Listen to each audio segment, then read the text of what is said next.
Hey hello guys, welcome back to my blogs. మీరందరూ బాగున్నారు అనుకుంటున్నాను. నేను కూడా బాగున్నాను. ఈరోజు మేము బయటికి వెళ్ళబోతున్నాం. బయటికంటే ఎక్కడ కాదు, టెంపుల్కి వెళ్ళబోతున్నాను.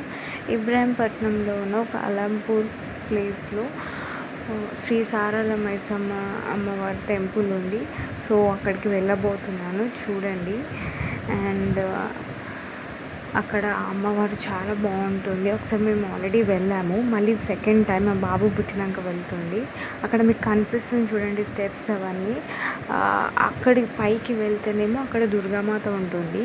కింద ఇక్కడ మీకు ఒక కనిపిస్తుంది కదా, కింద అమ్మవారు చెట్టు కింద, ఆ అమ్మవారు వచ్చేసి మైసమ్మ అమ్మవారు. ముందు ఇక్కడ కింద ఒకటే ఉండే, ఇప్పుడు ఒక లాస్ట్ ఇయర్ కాకుండా అవతల 2 years బ్యాక్ అనుకుంటా ఆ పని పూర్తి చేసి పైన కట్టారు. అండ్ ఈ అమ్మవారు వచ్చి శ్రీ సారాల మైసమ్మ అమ్మవారు ఇక్కడ కింద ఉంది.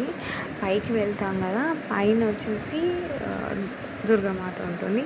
అమ్మవారిని చూడండి గాయస్, మైసమ్మ అమ్మవారు. దర్శనం చేసుకోండి, మీరు కూడా మొక్కుకోండి. చూడని వాళ్ళు ఖచ్చితంగా వెళ్ళి విజిట్ కావాలి, ఒకసారి అమ్మవారిని వెళ్ళి దర్శించుకోండి. సో ఇప్పుడు నేను వెళ్తున్నాను కదా పైకి. సో ఇక్కడ అమ్మవారు దుర్గామాత ఉంటుంది, కానీ ఇక్కడ నేను చూపించలేకపోయాను లోపల అమ్మవారిని, ఎందుకంటే అక్కడ వీడియోస్ ఫొటోస్ ఎలా లేదు లోపల. సో బయటి వరకు నేను వీడియో తీశాను, సో లోపల తీయలేదు. సో చాలా బాగుంటుంది అమ్మవారు. అండ్ అక్కడ వెదర్ అండ్ మేబీ అక్కడ సిగ్నల్స్ ఏమీ ఉండవు. సో అమ్మవారు అయితే చాలా బాగుంటుంది గాయస్, మీరు కూడా ఒకసారి వెళ్ళి చూడండి, దర్శించుకోండి. చాలామందికి తెలుసు, ఆల్మోస్ట్ తెలియని వాళ్ళు ఉంటారు కదా, సో వాళ్ళ గురించి వీడియో చేస్తున్నాను. అండ్ మేము అక్కడ మా ఆయన అండి అక్కడ కోడిని పోపిస్తున్నాడు. సో అంతే ఈ బ్లాగ్ అండి. Thank you so much for watching.